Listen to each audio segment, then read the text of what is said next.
Here we have next complex, which is nickel Cl4 and -2. Again it is an anionic complex. तो let us understand how we will do its IUPAC naming. तो देखिए, ये निकल को हमने X माना है, जिसका हमें ऑक्सीडेशन स्टेट निकालना है, ठीक है। अब क्लोरीन जो है आपका -1 होता है इस पे चार्ज। अब क्योंकि 4 क्लोरीन है, so it will be -1 into 4, x - 4 is equal to -2.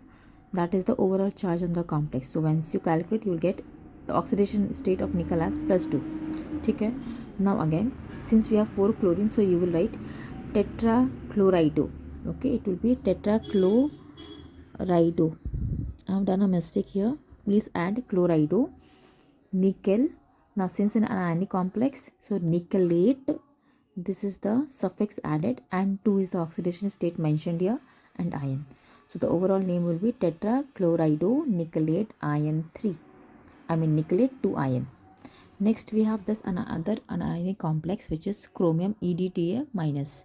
Now first of all we have to calculate the oxidation state of the EDTA.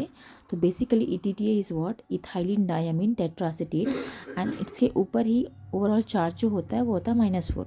और ये EDTA दिखता कैसे है? This is CH2n attached with 2 nitrogen, and this every nitrogen is attached with a 2 acetate ion individually, right?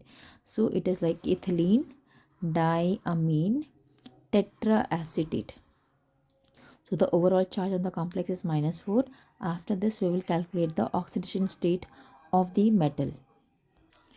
So this is how the naming is going to end. X -4 into 1, since only one EDTA is attached, so -4 into 1, that is x - 4 is equal to -1. Once you calculate, you will get the metal as, metal is having a charge of +3. After this, how will you name it? Ethylene diamine tetraacetato chromate, since it is an again anionic complex, so 8 suffix will be added.